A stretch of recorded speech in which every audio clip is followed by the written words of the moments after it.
Solène Niederkorn vous propose FinScale, un éclairage sur l'innovation dans le monde de la finance, de la banque et de l'assurance. Le 360 de YC. Nicolas Dessaigne, partner au Y Combinator. Dans un batch, c'est 20-25. Dans un batch, plus, évidemment, on suit plus que nos propres boîtes. Évidemment, on aide d'autres, mais les nôtres, desquels on se sent vraiment responsable. Évidemment, après, ça peut monter dans les centaines après quelques batchs. Là, j'ai fait 8 batchs pour l'instant. Donc, ça va être mon 8e batch. Donc, 25 x 7, ça donne une ordre de grandeur. Bien sûr, l'accompagnement qui suit est plus à la demande. Donc, il y a quelques boîtes avec lesquelles on va passer beaucoup de temps, quelques boîtes avec lesquelles on va passer moins de temps. J'ai dû me restreindre cette semaine pour vous préparer un format court. Pas évident quand on s'entretient avec Nicolas, qui cumule plusieurs vies professionnelles en parallèle depuis 20 ans. Cet entrepreneur, fondateur d'Algolia, aujourd'hui partenaire chez YC, nous fait un magnifique retour d'expérience sur ces deux sujets. Les apprentissages et moments clés de sa boîte du lancement à nos jours, mais aussi et surtout un tour du propriétaire du célèbre accélérateur de start-up YC, créé il y a une vingtaine d'années par Paul Graham et une poignée d'entrepreneurs. Je vous emmène découvrir les dessous de ce business absolument passionnant, la sélection des startups, l'apport des partenaires, les secrets de cette réussite, l'expérience Covid. Il y a chez YC une recette miracle que résume parfaitement l'entrepreneur Jim Rohn dans sa fameuse citation « Nous sommes la moyenne des 5 personnes que nous côtoyons le plus ». Un épisode à méditer. Bonne écoute à tous.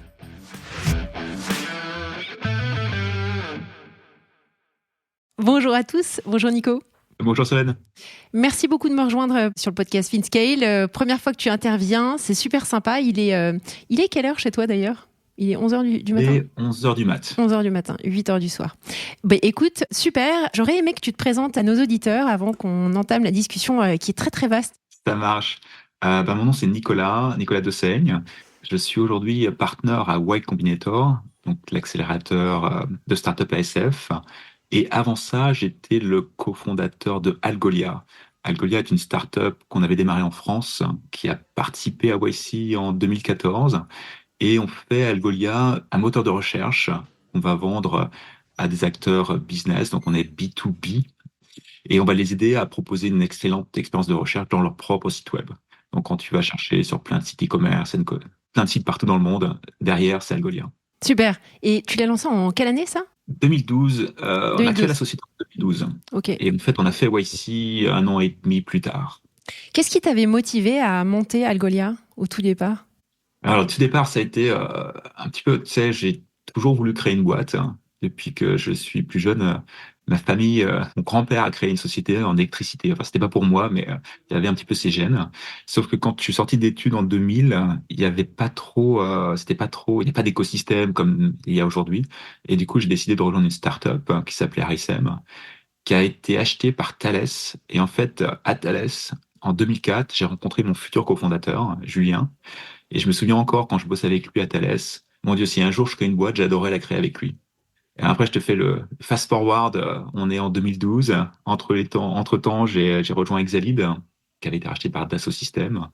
Même logique, rejoindre une start-up, apprendre une start-up avant de créer la mienne peut-être un jour. Et là, j'étais prêt à partir. On se revoyait souvent avec Julien. Et Julien était en train de créer lui aussi une boîte. Et donc, ça s'est fait tout à fait naturellement. C'était une opportunité en or. C'est la personne avec qui j'ai envie de créer. Pour moi, l'idée n'avait aucune importance. C'était mon cofondateur. C'est lui avec qui je voulais bosser. Bon, l'idée était bonne aussi, Ouais. J'avais aussi l'idée, mais c'était avant tout bosser avec lui qui m'attirait. C'était le Founders Fit. C'était le Founders Fit, et donc l'idée en fait c'était un tout petit peu différent de ce qu'on a fait après. À l'époque, on est en 2012, c'est l'époque début des smartphones vraiment, quand c'était l'iPhone 4, et en fait on voyait plein de développeurs d'applications mobiles qui voulaient intégrer un framework open source qui s'appelle Lucene dans leur app pour faire de la recherche, pour pouvoir chercher des personnes, des lieux, quel que soit le besoin qu'ils avaient dans leur app. Sauf que ces softwares, ces frameworks open source, n'est pas du tout adapté à du mobile. Et du coup, ça marchait pas. Et on s'est dit, attends, c'est notre expertise, on peut le faire, on sait comment faire ça, faisons-le. On l'a fait, ça a très bien marché d'un point de vue tech, mais le marché n'était pas du tout au rendez-vous. Et du coup, on s'est retrouvé à pivoter quelques mois plus tard, et on est devenu cette Search API dans le cloud que les gens connaissent aujourd'hui. Top. Tu as en tête des différentes étapes particulièrement importantes dans le développement d'Algolia où tu as senti vraiment des jumps.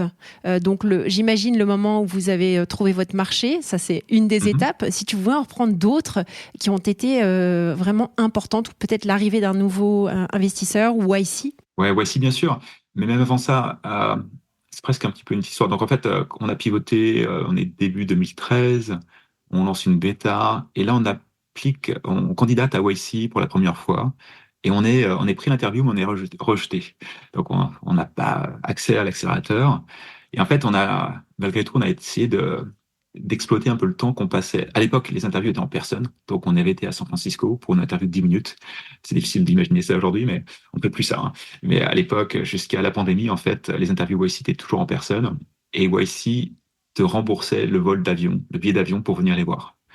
Et on se dit, super, on va rester plus longtemps, on va essayer de rencontrer des potentiels clients. Pour être honnête, je me rappelle d'aucun de ces meetings. On faisait des meetings par jour, j'ai complètement tout oublié, ça servait pas à grand chose, sauf un. Il y a un meeting qui a changé notre vie, qui était une boîte qui s'appelait SocialCam. SocialCam était une sorte d'Instagram de la vidéo. Enfin, c'est un peu du TikTok avant l'heure, qui s'est fait plus tard racheter par Autodesk. Ça a pas très bien fini, mais à l'époque, ils avaient quand même, je sais plus combien, 120 millions d'utilisateurs. Enfin, c'était Ah ouais, quoi. énorme, notre scale.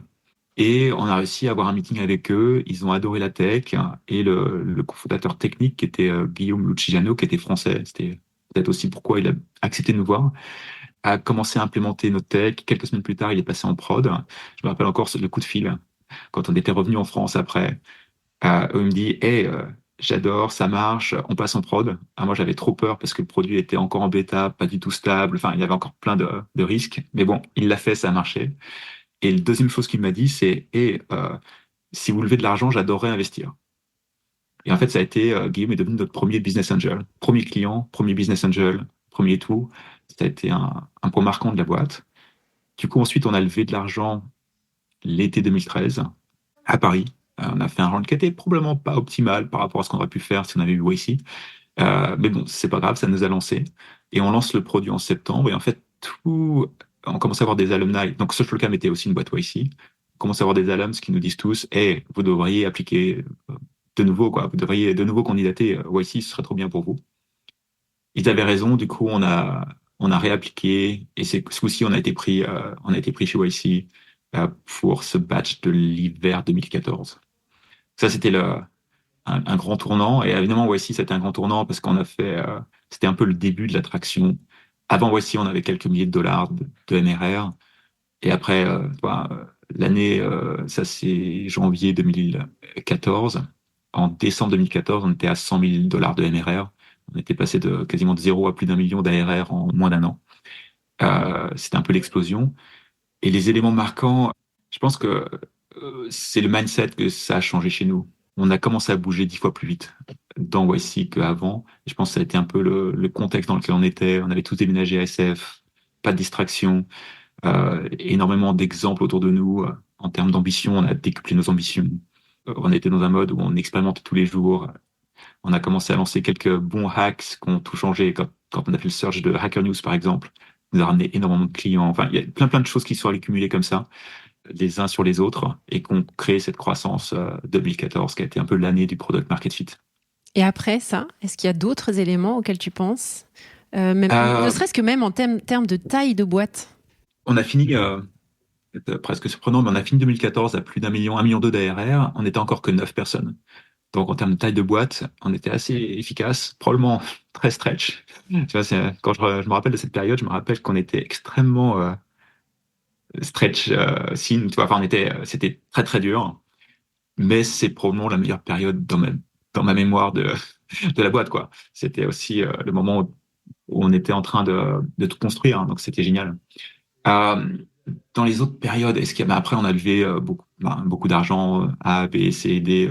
On a fait tout le parcours, je dirais pas classique, mais classique des boîtes de ce type-là, de Mhm. scale-up. Euh, ouais, il y a eu quelques éléments, par exemple, il y a quelques chiffres quand on a passé la barre des 150 personnes, par exemple, où là, ça a été très douloureux. C'est un peu le nombre de personnes à partir duquel tu connais plus tout le monde. à partir duquel ça devient un peu plus impersonnel. Tu vois, 50 personnes, tout le monde te connaît, tout le monde te fait confiance, tout le monde, t'es un groupe d'amis presque. Ouais. À 150, t'es obligé de professionnaliser beaucoup de choses, t'es obligé d'avoir des carrières framework, t'es obligé d'avoir tous ces outils qui sont nécessaires, mais qui sont plus une start-up comme tu as au départ. Donc Mhm. c'est moins excitant, mais ça fait partie de la progression d'une boîte. Et puis derrière, ouais, dernier élément quand même le marquant, ça a été après quand je suis parti évidemment. On était 350 à l'époque quand je suis parti. Euh, c'est le tout début du Covid, ce qui n'était pas prévu évidemment. J'ai décidé de partir avant de savoir que le Covid est arrivé. Sinon, je pense que j'aurais peut-être pas décidé les mêmes choses. Donc évidemment là, c'était marquant parce que c'était très émotionnel de quitter la boîte et de recruter un successeur. La boîte avait grandi, c'était devenu une boîte un peu différente de ce que j'avais vécu. Et je pensais à l'époque que quelqu'un qui aurait plus d'expérience dans le go-to-market pourrait faire un meilleur boulot. Et donc, c'est ça qui a un peu drivé la décision. T'as tout quitté ou t'es resté? Parce que j'avais traité ce sujet-là spécifiquement sur la passation de deux CEO dans une boîte que tu connais peut-être qui est basée au UK qui s'appelle Comply Advantage. Et j'ai fait 2 épisodes, un avec le founder et un avec le nouveau CEO.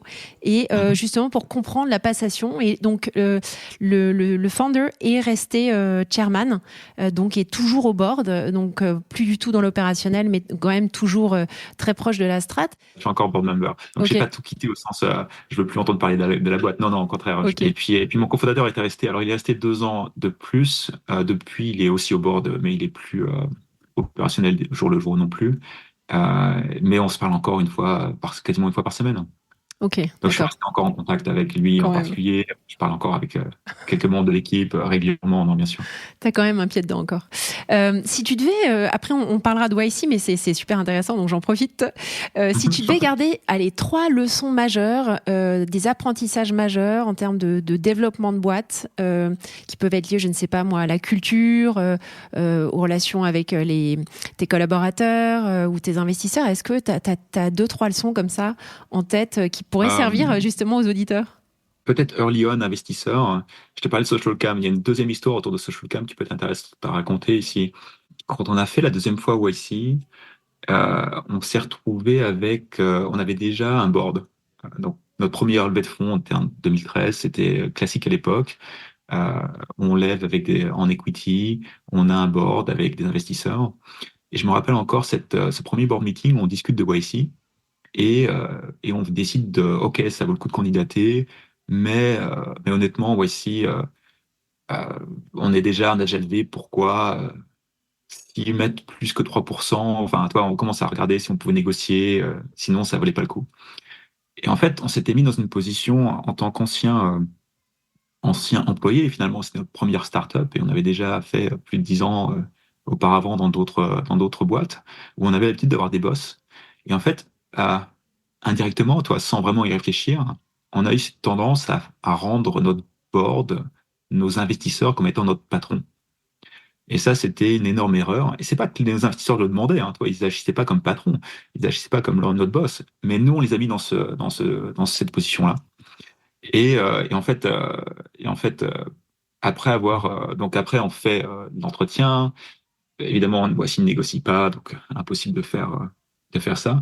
Et en fait, on a cette discussion avec le CEO de SocialCam, parce qu'on passait les voir le jour d'après pour whatever reason. Donc, et là, il y avait le patron de SocialCam qui n'est d'autre que Michael Siebel, qui était part-time partner à YC à l'époque, en même temps que CEO de SocialCam, et qui depuis a rejoint YC et est maintenant un des partenaires les plus tenured, les plus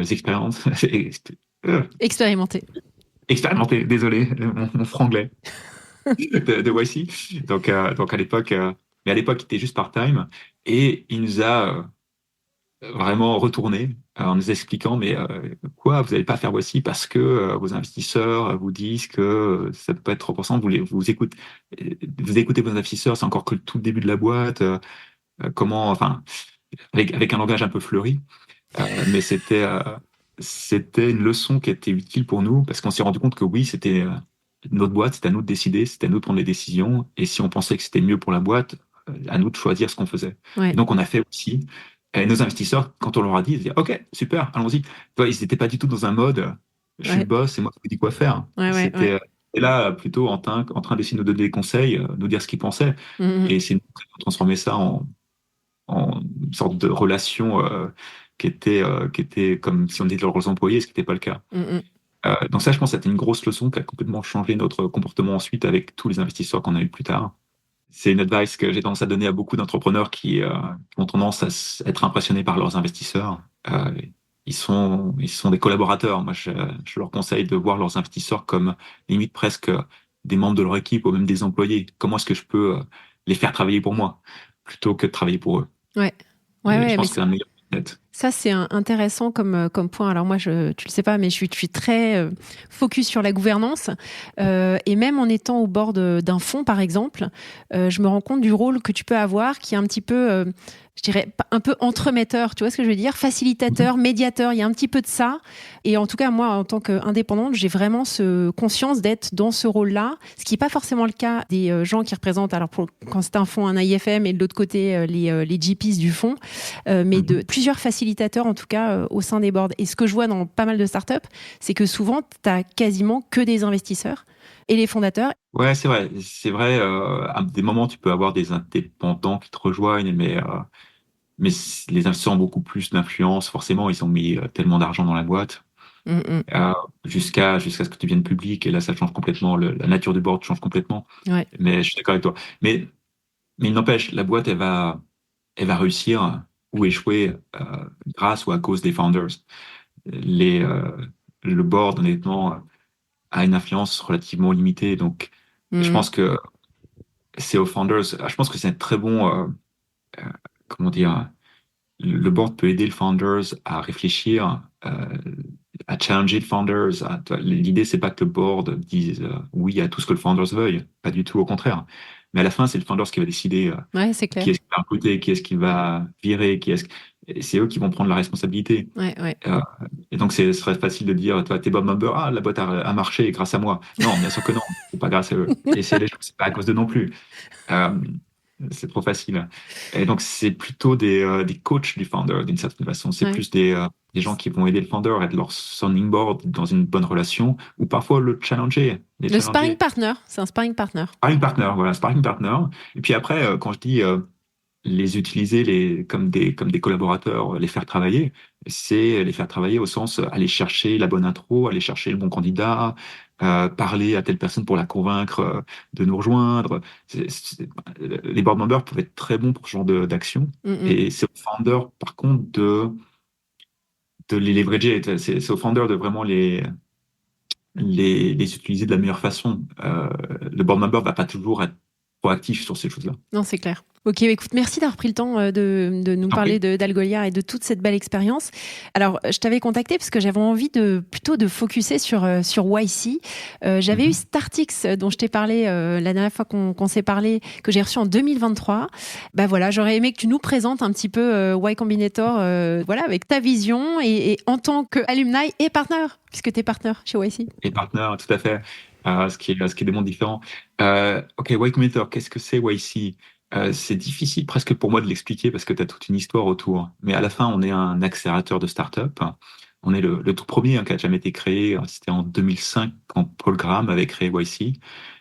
Et à l'époque, c'était plus une réaction à un écosystème qui était malsain presque, où les investisseurs à l'époque, aller trouver des jeunes techs, leur donner des termes terribles, les remplacer par des professional CEO. Enfin, c'était vraiment un autre écosystème, on va dire. Et Paul Graham était était un peu révolté contre ça et a s'est dit à un moment, eh, nous aussi, on va investir dans des startups. Et alors, au tout début, l'histoire de Batch, ça c'est l'anecdote rigolote, hein, c'était que c'était pas un accélérateur au début. C'était, eh, pour apprendre à investir, on va juste investir dans plusieurs boîtes de jeunes tu vois, sortis d'école ou c'est un petit peu, c'est quoi leur choix? D'habitude, ils vont aller bosser dans des boîtes en tant qu'interne pendant l'été. Ok, on va leur demander de faire des boîtes à la place, investir dans un groupe d'entrepreneurs et apprendre ce que c'est qu'investir grâce à eux. Mais pour eux, c'était presque tu vois, c'était un coup d'essai, quoi. C'était pas, ils s'attendaient pas à ce que ça donne quoi que ce soit comme résultat. Ouais, ouais. Dans ce premier batch, il y avait Reddit qui a IPO cette année. Ouais, Euh, top. donc, tu vois, ce premier batch, en fait, a été. Il y avait aussi Sam Altman, qui a fait plus tard, bien sûr, OpenAI, qui était dans ce premier batch avec sa boîte, qui a été revendue, enfin, qui est plus de ce monde depuis. Mais, euh, et donc, tu vois, rien que ce premier batch, il y avait je crois qu'il y avait les fondateurs qui ont ensuite fait Twitch, qui était dans ce premier batch avec une autre boîte, plus tard ont refait une autre boîte avec Twitch. Donc, tu vois, ce premier batch de quelques boîtes est devenu quelque chose d'assez extraordinaire. Et c'est là qu'ils se sont rendus compte que, attends, mais en fait, investir dans des boîtes en batch comme ça, c'est le futur pour nous, quoi. Et donc, c'est comme ça qu'YC est né. Et YC a toujours été, c'est un peu l'héritage de ça, hein. Aujourd'hui, on investit encore 2 fois par an. On a des batchs de 3 mois. On investit. Alors, je dis, le nombre de boîtes va et vient. Le dernier batch, c'était 261 startups dans le batch de l'été dernier. Waouh. On est 14 partenaires, hein. Donc, tu dis 14 fois, on est un peu plus de 20 boîtes, 20-25 boîtes par partenaire. Donc, ça reste finalement à taille humaine si tu regardes ça. Si on veut. Euh, C'est pas euh, mal quand même. ouais, non, c'est beaucoup, mais je te dirais que c'est un bénéfice. C'est pas du tout un négatif. Moi, j'espère qu'on va continuer à augmenter la taille des batchs en fonction du nombre de partenaires qu'on va réussir. Ça dépend à quel rythme on va réussir à grossir. Le but, c'est de pas avoir le plus de startups possible au monde. Mhm. Mais parce qu'il y a aussi l'offre et la demande, c'est aussi qui est-ce qui candidate, etc. Mais le fait qu'il y ait beaucoup de startups est clairement un avantage pour les boîtes. Ce que les gens ont parfois peur, en fait, et ce qu'ils ne voient pas, c'est que le plus de boîtes, tu t'entoures de gens extraordinaires. En fait, c'est la moyenne des gens avec lesquels tu t'entoures. Tu t'entoures avec une communauté de fondateurs extraordinaires qui viennent du monde entier, qui vont être les fondateurs des prochaines billion-dollar compagnies, hein. On est entre 5 et 10% de unicorns par batch. C'est assez extraordinaire quand tu prends un peu de recul. Et donc, on est devenu assez bon à sélectionner les boîtes, on va dire ça comme ça, et juste les mettre ensemble, euh, ça crée des opportunités de fou. C'est aussi nous en tant que partenaires. Tu vois, quand euh, on est devenu un petit peu, je sais pas comment nous expliquer. Imagine un LLM. Tu connais les LLM maintenant. Tu vas les Ouais, fine-tune avec la data. of course, On je est connais. des LLM, les partenaires. On travaille avec tellement de boîtes Ouais. qu'on est fine-tuned. Je crois qu'il n'y a pas d'investisseur au monde qui travaille avec autant de boîtes que nous, Oui, période, et de partout, et de partout. C'est ça qui est dingue. et de partout et sur Diversité plein de domaines. sectorielle, tout domaine confondu, c'est Et donc, extraordinaire. quelle que soit la boîte que tu fais, quel que soit le domaine dans lequel tu es, il y a des chances qu'on ait déjà travaillé avec des gens qui ont fait ça et qui ont fait les erreurs. On est devenus des experts en échec, quoi, en failure. Comment, toutes les façons de failer sa boîte. On a tout vu. Et donc, on peut éviter à tous ces entrepreneurs ces erreurs. On peut parfois juste les mettre en contact avec des alums qui ont déjà fait ce qu'ils font Ouais. et qui ont découvert des choses. Ou, enfin, pas s'ils sont concurrents, bien sûr. Mais, et tout ça, c'est un énorme avantage pour toutes ces boîtes. Et donc, il y a une liste d'avantages à être nombreux qui est assez folle. Et après, par contre, dans le batch, on essaie de rendre ça plus humain, à taille plus humaine. Et du coup, on va sharder le batch. C'est-à-dire que le batch, c'est 260, on divise en 4 shards qui sont assez indépendants. On va avoir nos propres dîners, nos propres speakers. Et à l'intérieur même d'un batch, on va faire des sections de 7-8 boîtes qui vont être reliées entre elles par thème. Et donc, évidemment, plus t'as de boîtes, plus t'as de chances d'avoir une section où les gens peuvent vraiment s'entraider. Et donc, on va descendre petit à petit comme ça jusqu'à cette notion de partner, bah, ce qu'on appelle primary partner. Chaque boîte a son partenaire qui va passer énormément de temps avec eux. Weekly, on va se parler toutes les semaines et les accompagner pendant le batch et aussi après le batch. C'est ce qu'on voit pas beaucoup avec OSI, c'est que l'accompagnement ne s'arrête pas après la fin du batch. En tant que partenaire, on passe à peu près la moitié de notre temps avec les alums. Donc ça veut Donc, on dire les que tu as combien de accompagne. boîtes à suivre toi au quotidien? Entre Je les compte pas. actuels. Dans un batch, c'est 20, 25 dans un batch. Plus, évidemment, on suit plus que nos propres boîtes. Évidemment, on aide d'autres, mais les nôtres, desquels on se sent vraiment responsable. Évidemment, après, ça peut monter dans les centaines après quelques batchs. Là, j'ai fait 8 batchs pour l'instant. Donc, ça va être mon huitième batch. Donc, 25 fois 7, ça te donne une ordre de grandeur. Waouh. Bien sûr, l'accompagnement qui suit est plus à la demande. Donc, il y a quelques boîtes avec lesquelles on va passer beaucoup de temps, quelques boîtes avec lesquelles on va passer moins de temps. Ouais. Alors ça fonctionne comment? Donc tu as expliqué cette organisation, mais il y a quoi? Il y a des cours qui sont faits, il y a des... moi je vois ça parce que Une école. je suis mentor au Launchpad HEC. Donc Ouais. je sais pas si tu connais, mais c'est des étudiants qui sont à HEC et qui veulent monter des boîtes, qui veulent rentrer dans l'incubateur d'HEC et tu as des mentors qui les accompagnent et donc toutes les semaines on a vraiment des points d'étape avec eux jusqu'à ce que finalement ils fassent le final pitch à Station F. Donc il y a vraiment tout un processus. Est-ce que chez vous ça fonctionne de cette manière-là ou pas? Non, pas du tout. Pas du tout. Alors, on n'est pas du tout une école. Je pense que c'est important à comprendre, hein, et je pense que c'est important à comprendre pour tous les fondateurs à la base. C'est-à-dire que il n'y a pas, il y a pas d'école de start-up où tu peux juste show up, faire ton travail à la maison et avoir une bonne note à la fin. Ça marche pas comme ça. Tu peux être le meilleur étudiant et être complètement failé ta startup. Tu peux être le pire cancre et réussir parce que tu as fait la bonne idée le bon moment, tu Mhm. as trouvé le product market fit. Donc attention, c'est pas si simple que ça. Donc il y a le programme en fait, on a bien sûr des éléments du programming, d'accompagnement, on a des dîners où je dirais les dîners vont plutôt être un côté inspirant. On fait venir des entrepreneurs. Par exemple, le premier dîner en général c'est le Brian, le fondateur de Airbnb, qui vient raconter toute son histoire. Donc, c'est plutôt des choses assez inspirantes. On va en avoir pendant tout le batch.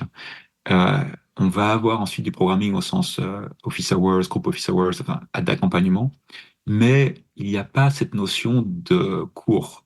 On n'a pas de cours. Alors, on a un petit bout de camp pour les sales. Enfin, on a quelques petits éléments comme si, enfin, parsemés quand on voit qu'il y a un intérêt par rapport aux boîtes. Mais les boîtes, avant tout, vont y trouver ce qu'elles viennent chercher.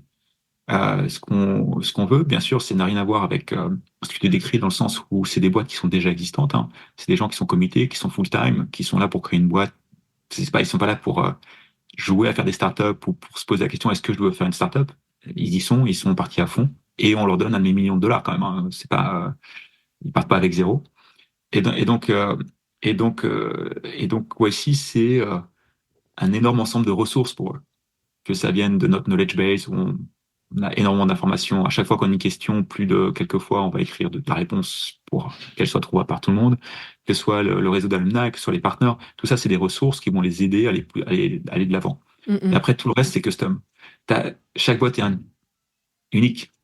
Tu peux pas t'attendre à, je vais aller suivre un cours et je vais l'appliquer et ça va marcher. Non, c'est jamais comme ça. Non, non, non, tout à fait. Le problème auquel tu fais face, c'est là que tu vois l'intérêt d'avoir des partenaires qui ont travaillé avec beaucoup de boîtes parce qu'ils ont probablement vu des éléments de des challenges auxquels tu fais face, ils peuvent t'aider à, à les résoudre. Mais, euh, mais ouais, je pense pas que c'est ça possible de trouver un cours qui te.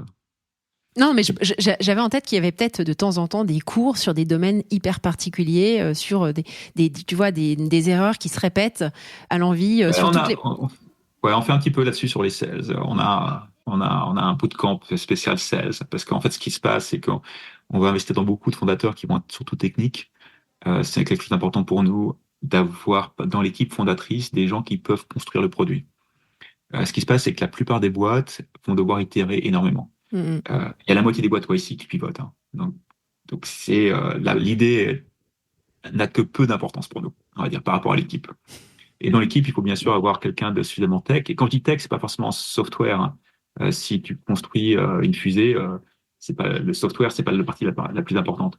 Il faut que quelqu'un dans l'équipe soit capable de construire le produit. mm, mm, Et donc, on se retrouve souvent dans les équipes où il y a que des techs qui n'ont jamais vendu. Évidemment, une startup, si tu vends pas de produits, elle va aller nulle part. Et donc oui, on va les accompagner, on va les aider à apprendre à vendre. mm, Mais mm. apprendre à vendre, c'est pas très dur en fait. Ouais. Bah si, quand même. Ouais, mais bon, C'est à la pas fin, inné chez tout le monde, hein. non, c'est pas inné, mais c'est facile à, même si c'est pas inné, enfin, personne ne peut mieux vendre un produit que le fondateur. Non, non, c'est clair, c'est clair. Les fondateurs se rendent pas compte, c'est pas, bien sûr, il y a des quelques tactiques and go, mais à la fin, si tu cares, si tu essaies de résoudre le problème du client, Mm, mm. et tu vois, de façon genuine, enfin, je suis désolé, j'ai plein de mots anglais qui viennent, il y a personne d'autre qui peut vendre ton produit mieux que ça. Ouais.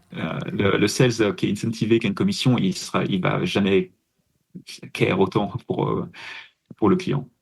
Dans les profils des entrepreneurs que toi tu vois au quotidien, est-ce qu'il y a vraiment j'aime bien poser cette question-là, des patterns que tu retrouves? Par exemple, j'avais posé la question à Valentine Baudouin, qui est Business Angel en France, et qui expliquait que elle, c'était clairement la résilience, la capacité à vraiment être capable de remettre le cœur à l'ouvrage. Échec après échec, ça c'était la qualité numéro 1. Est-ce que ça en fait partie? Est-ce qu'il y a d'autres éléments que tu as en tête? Ouais, bien sûr, ça en fait partie.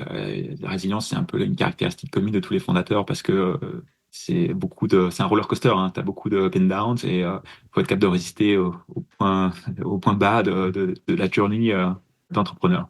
Résilience, détermination qui est un peu lié, c'est-à-dire que tu veux des gens qui savent où ils vont, qui sont déterminés à réussir. Et finalement, ces éléments-là, c'est presque plus important que l'intelligence.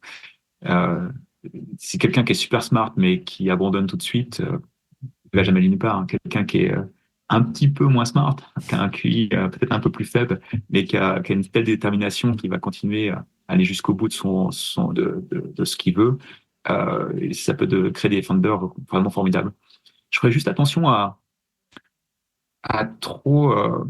Tu vois, un truc qu'on a appris, c'est que les gens changent et que parfois tu peux avoir un fondateur tu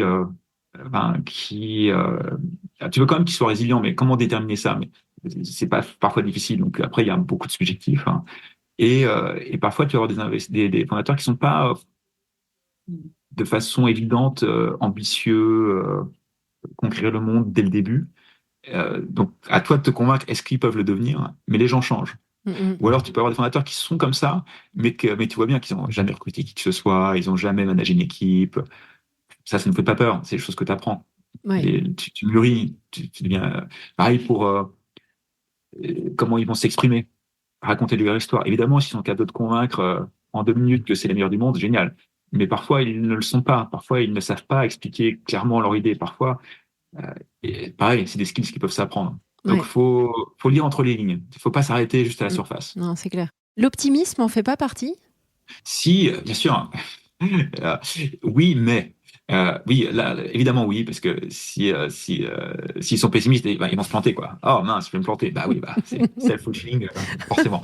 Euh, mais t'as plusieurs variantes ici. Tu peux parfois avoir un fondateur, pardon, qui a quelque chose à prouver, tu vois, qui a un chip on the shoulder, qui fait ça parce qu'il a quelque chose à prouver au monde. Et c'est pas Ouais. forcément, parfois cette volonté, elle n'est pas forcément toujours la plus positive possible. Tu vois ce que je veux dire? Ouais. Eh ben, ils peuvent être quand même extraordinaires. Ouais. Parce que ça peut être une motivation très très forte Mm. à réussir. Ouais, c'est clair. Alors, moi, j'ai suivi l'évolution de YC au moment où il y a eu le Covid. Mhm. Et tu le confirmais, hein, qu'il y a quand même plus de choses qui se passent en remote. Je ne sais pas si c'est 50-50, à toi de me dire. Non, on est retourné tout en personne maintenant. D'accord, ok. Est-ce que ça a changé quelque chose, Le je sais. passage Covid a changé des choses, ouais. Bah, par exemple, je te parlais des interviews, elles ne sont plus en personne aujourd'hui. Enfin, ça peut nous arriver de faire des interviews en personne à SF pour les équipes locales, mais on ne fait plus voyager les gens à SF pour les Ouais, interviewer. ouais, Le signal, comment dire, l'amélioration du signal, évidemment, quand tu es en personne, le signal est meilleur, tu arrives à mieux interpréter qui sont les fondateurs. Ça vaut pas le déplacement, enfin, faire déplacer tout le monde à SF. Qu'est-ce qu'il y a d'autre? Oh, la retreat. Euh, Quand on a commencé à revenir en personne en 2022, c'était encore remote first, on a fait une retreat de 3 jours au début du batch pour que les gens puissent se rencontrer. Et donc, on les faisait tous venir à Sonoma pour 3 jours et après, ils repartaient où ils voulaient. Et en fait, ça a tellement bien marché, c'était tellement génial cette retreat qu'on l'a gardé. Et qu'aujourd'hui, on fait encore une retreat au début de tous les batchs de 3 jours pour tous les fondateurs et pour qu'ils apprennent à se connaître entre eux, pour qu'ils apprennent à connaître leur partenaire. Et ça, c'est quelque chose qu'on a gardé. Euh, le Move SF, avant c'était Mountain View, maintenant c'est SF. ah, Donc intéressant. mieux pour tout le monde. Ouais. Donc il y a plein de choses comme ça qui sont héritées de la période Covid. Et est-ce qu'il y Mais a, en il y a revanche, est-ce qu'il y a une ouverture, pardon, je t'interromps, est-ce qu'il y a une ouverture plus grande sur des boîtes plus lointaines?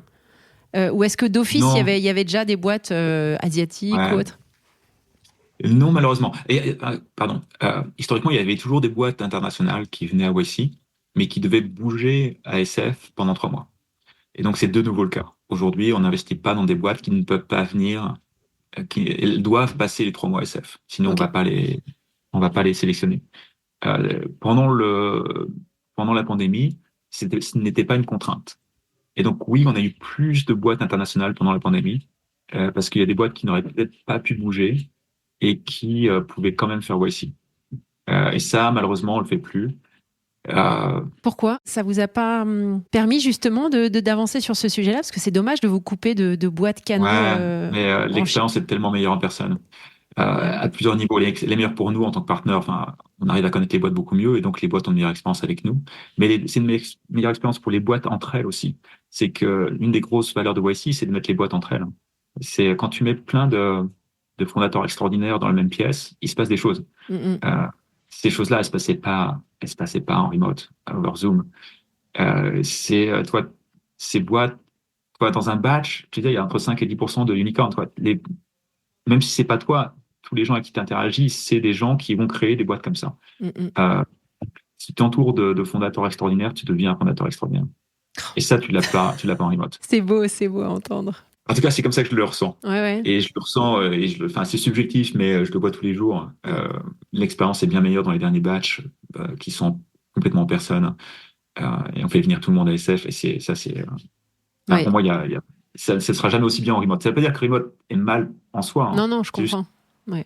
C'est juste la différence entre les deux. Ça doit être dingue de voir l'évolution en termes de qualité d'entrepreneur. Année après année, j'imagine que le niveau s'élève de plus en plus parce qu'il y a une plus grande maturité également des écosystèmes dont viennent ces entrepreneurs. Le niveau s'élève. On est assez impressionné. Après, tu as des trends. T'as toute la partie 2021-2022. Je dirais presque, c'était presque plus difficile de faire la sélection parce que ça attirait énormément de fondateurs qui faisaient pas ça pour les bonnes raisons. C'était un peu, l'argent était facile, trop facile. Ouais, ouais. Aujourd'hui, ça attire des fondateurs. Enfin, encore que ça remonte un peu, mais toi, c'est moins sexy qu'à l'époque, et donc les gens qui veulent créer une boîte sont un peu plus sérieux sur le fait de créer une boîte et pourquoi ils le font. Mm. Et puis on a tout ce trend AI, bien sûr. Pour nous, qui est génial, parce que les bons ingénieurs, qu'est-ce qu'ils ont envie de faire aujourd'hui? Ils ont envie de développer enfin, ça, Ouais. c'est un nouveau cycle qui est tellement meilleur que, je sais pas, avant, t'avais quoi? T'avais tout ce qui était crypto. Mais dans le crypto, il y avait tellement de mauvais fondateurs qui voulaient juste devenir riches rapidement. Euh, En AI, il y a plus ça. C'est plus les vrais bons tech qui veulent innover. Mm, mm. Et ça, pour nous, c'est génial, quoi. C'est les C'est meilleures équipes. l'Eldorado. L'Eldorado. Ouais, et c'est pas tellement Eldorado AI, c'est les équipes. Non, non, mais C'est dans les ce équipes, sens. c'est les équipes que nous on adore. C'est ça. C'est les équipes C'est nous ça que je adore. dis. C'est l'Eldorado d'un point de vue fondateur, quoi. Ouais, Ouais. c'est un peu ça. Et donc énormément de très bonnes équipes qui apply en ce moment. Ce qui est, ce qui, je sais, c'est difficile de comparer parce que il faut 10 ans pour voir un peu si ça a été successful ou pas. Un batch, je sais pas tout de suite. Mm. Mais le sentiment, ouais, c'est que le niveau va en montant et qu'on a de meilleurs fondateurs tous les batchs. Alors, la question que je me posais quand même sur le Demo Day, parce que dans ce que tu entends du Demo Day, on te dit, on t'entend souvent que les dés sont déjà pipés, c'est-à-dire que tous les investisseurs ont fait leur shopping avant le Demo Day. Est-ce que tu pourrais nous expliquer comment ça Ouais. fonctionne et si Il y c'est a pas, si c'est le feeling ouais. que tu as? Il y a pas de dépipé parce qu'il n'y a pas de dé, il n'y a rien de. Il y a pas de manipulation derrière ou quoi que ce soit. Dans le démodé, c'est avant tout. Le rôle du démodé a un peu changé après les années. Parce que au tout début de YC, le démodé, c'était attends, mais j'espère que des investisseurs vont show up pour peut-être investir dans quelques boîtes. C'était vraiment un autre monde. Aujourd'hui, c'est très différent parce que les boîtes ont beaucoup plus de leverage et le démodé est plus devenu une forcing function qui pousse les investisseurs enfin, qui donne des leverage aux fondateurs par rapport aux investisseurs. Si la question est-ce que les boîtes lèvent avant des modèles? Oui, oui, c'est pas un secret. Quelques semaines avant, en général, de nos jours, je dis pas que ça a toujours été le cas, de nos jours, les boîtes commencent à lever 2, 3 semaines avant des modèles. Mhm. On les encourage vraiment à ne pas lever avant pour pas être distraites.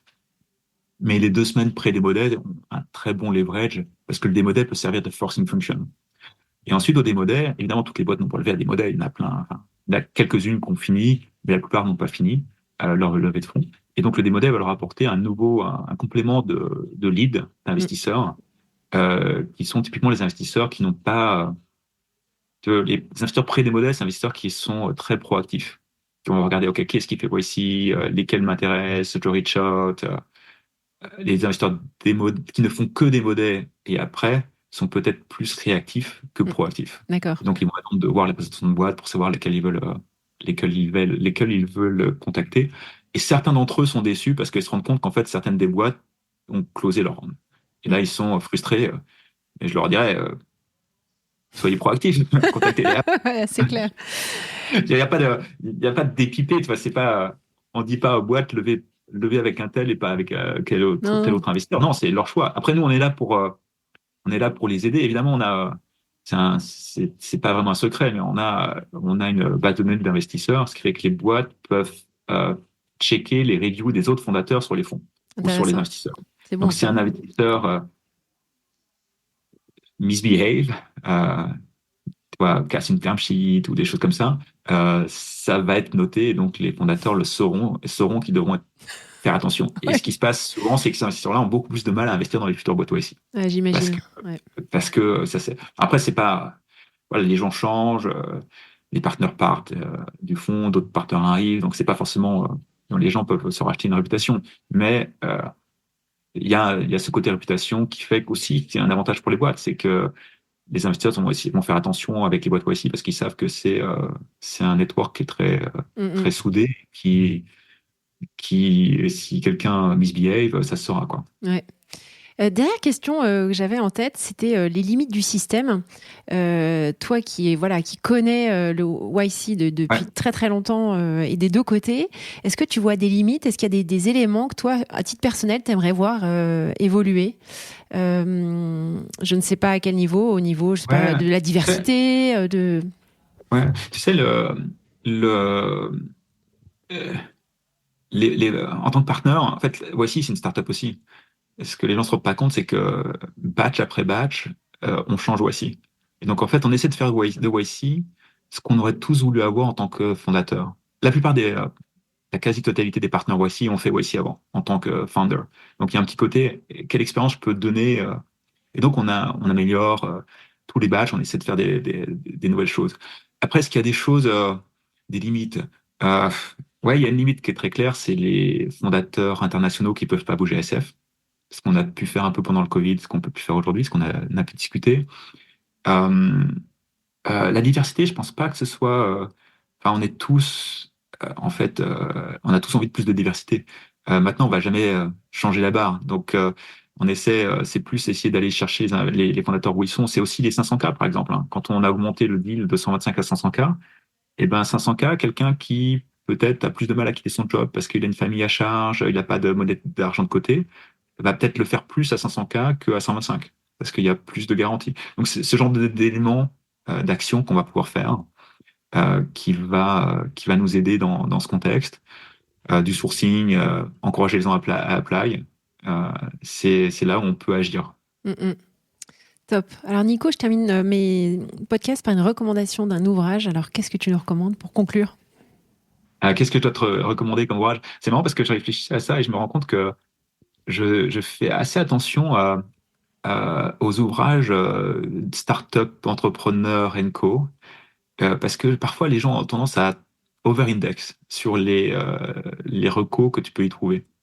Je sais pas si ça fait sens. Et donc, je pense qu'il y en a plein qui sont très bons et j'encourage tout le monde à les lire, mais je ferai attention à ne jamais en lire qu'un.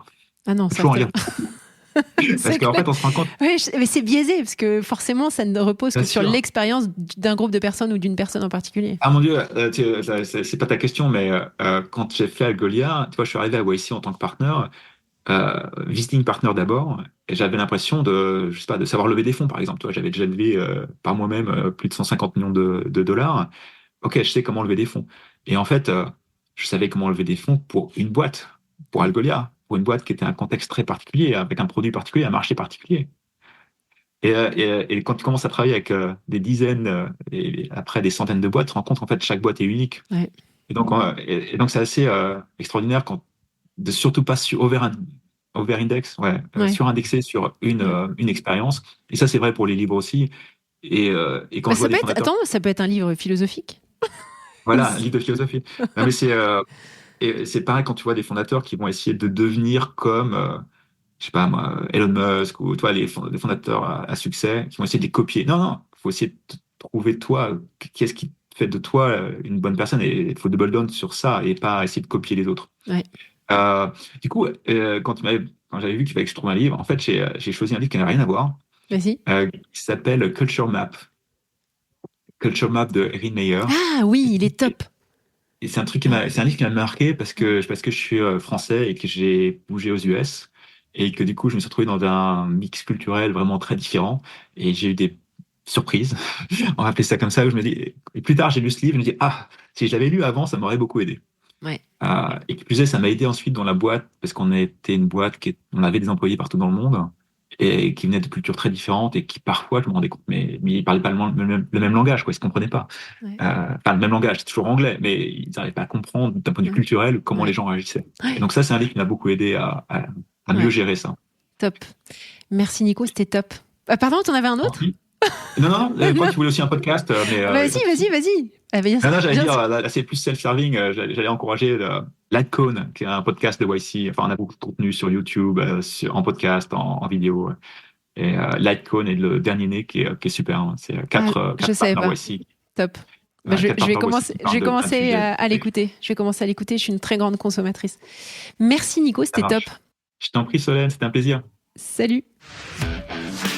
Merci à tous pour votre écoute. Je suis ravie d'avoir partagé ce moment avec vous. N'hésitez pas à me contacter sur Twitter ou LinkedIn pour me faire part de vos commentaires ou de vos réactions. Et je compte sur vous pour noter cet épisode sur vos plateformes de podcast préférées. À la semaine prochaine.